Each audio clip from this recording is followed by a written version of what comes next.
दोस्तों, अगर आप भी महेंद्र सिंह धोनी को एक महान खिलाड़ी मानते हो तो हमारी इस वीडियो को लाइक जरूर कीजिएगा। दोस्तों, पहले ऋतुराज गायकवाड़ और डेवॉन कॉनवे ने तहलका मचाते हुए दिल्ली की गेंदबाजी क्रम की धज्जियां उड़ाकर रख दी, तो उसके बाद महेंद्र सिंह धोनी के काबिलियत के आगे पंत की टीम ने घुटने टेक दिए।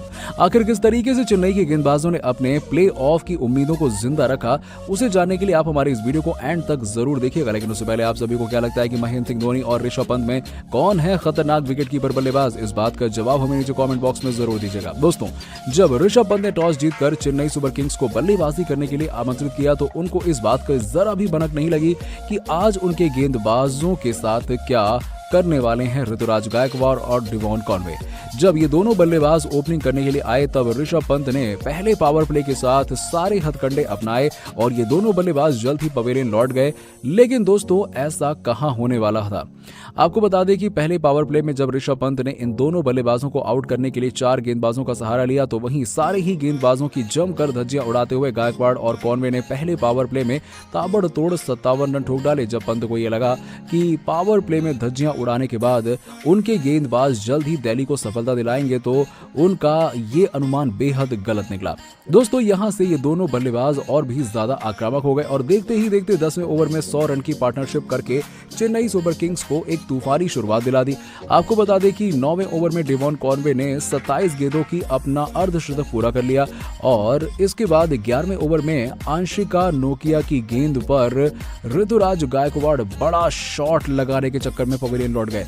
हालांकि उनके जाने के पहले उन्होंने महज 33 गेंदों पर 41 रन बनाकर चेन्नई को एक बेहतर स्थिति में पहुंचा दिया था। इसके बाद बल्लेबाजी करने के लिए आते हैं शिवम दुबे। जी हां, पिछले कुछ मुकाबलों में बाहर रहने वाले दुबे ने बड़ी तूफानी अंदाज में अपनी वापसी की। डेवॉन कॉनवे के साथ मिलकर शिवम दुबे ने दिल्ली के गेंदबाजों की धज्जियां उड़ानी शुरू कर दी। 16वें ओवर में गेंदबाजी करने के लिए आए शार्दुल ठाकुर की गेंद पर उन्होंने पहले 2 छक्के लगाए, उसके बाद एक चौका लगाते हुए उनके इस ओवर में कुल 19 रन बटोरे और यहां चेन्नई 170 रन तक पहुंच गई। लेकिन उसके बाद अगले ओवर में खलील अहमद ने दूसरे छोर पर लाजवाब बल्लेबाजी कर रहे डेवॉन कॉनवे को 49 गेंदों में 87 रन के उनके निजी स्कोर पर पवेलियन की राह दिखा दी। हालांकि जाने से पहले इस बल्लेबाज ने 7 बार गेंद को बाउंड्री के पार पहुंचा दिया और 5 दफा तारामंडल में और उनके जाने के बाद एंट्री होती है। आपको बता दें कि दे दनादन महेंद्र सिंह धोनी की, जहां आज माही अपने रौद्र रूप में नजर आ रहे थे।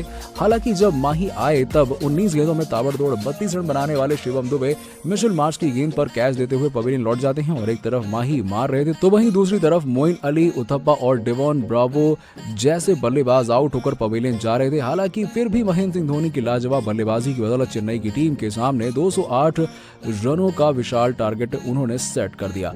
और आपको बता दें कि महेंद्र सिंह धोनी ने केवल 8 गेंदों में ही 21 रन बनाए और जिसमें उन्होंने एक चौका और 2 छक्के लगाए और दिल्ली की तरफ से सबसे ज्यादा विकेट एनरिक नोजिया ने लिया और इस गेंदबाज ने 3 बल्लेबाजों को अपना शिकार बनाया और वहीं 2 बल्लेबाजों को खलील अहमद ने भी आउट किया और एक सफलता मिशेल मार्श को भी लगी।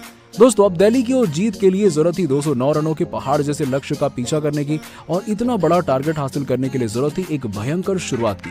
तो दोस्तों, आपको बता दें कि 2 चौका लगाने वाले आज दिल्ली के नए ओपनर श्रीकर भारत और दूसरे ओवर में ही सिमरजीत सिंह की गेंद पर मोइन अली को कैच देते हुए पवेलियन लौट जाते हैं और ये दिल्ली की बेहद ही खराब शुरुआत रही। हालांकि दूसरे छोर पर खड़े डेविड वार्नर आक्रामक रूप अपना लेते हैं, लेकिन 12 गेंदों में 19 रन की एक छोटी सी पारी खेलकर 5वें ओवर में डेविड वार्नर भी अपना विकेट गंवा बैठते हैं। उनको मिस्ट्री स्पिनर महेश तीक्ष्णा ने अपना शिकार बनाया।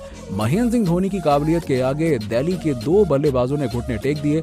फिर माही को चुनौती देने आते हैं उनके ही उत्तराधिकारी ऋषभ पंत और ये बल्लेबाज आते ही 4 गेंदों में ताबड़तोड़ 3 चौके लगाकर महेश तीक्ष्णा को मुंह तोड़ जवाब देता है। इसके बाद पावर प्ले के आखिरी ओवर में ऋषभ पंत और मिशेल मार्श ने एक छक्का और एक चौका लगाते हुए दिल्ली को एक धमाकेदार शुरुआत दिलाई।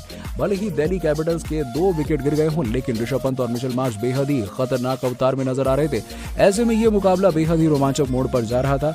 ऐसे में महेंद्र सिंह धोनी को जरूरत थी कि यहां से एक विकेट चटकाएं, लेकिन क्योंकि अगर ये दोनों बल्लेबाज कुछ देर और टिक जाते हैं या चेन्नई के लिए बहुत ही घातक साबित हो जाता है। लेकिन ऐसे में माही की चतुराई के आगे किसी की कहां चलने वाली थी। हाँ, टाइम आउट के बाद 8वां ओवर महेंद्र सिंह धोनी ने मोइन अली को दिया और इस गेंदबाज ने ऋतुराज गायकवाड़ के हाथों खतरनाक दिख रहे मिशेल मार्श को कैच आउट करवाते हुए बाहर का रास्ता दिखा दिया। तो दोस्तों, इस मुकाबले में चेन्नई की पकड़ अब काफी मजबूत हो चुकी है और आपको क्या लगता है कि अभी भी चेन्नई प्लेऑफ में क्वालिफाई कर सकती है या फिर नहीं? इस बात का जवाब हमें नीचे कमेंट सेक्शन में जरूर दीजिएगा और ऐसी ही खबरों के लिए सब्सक्राइब कीजिए हमारे यूट्यूब चैनल को। धन्यवाद।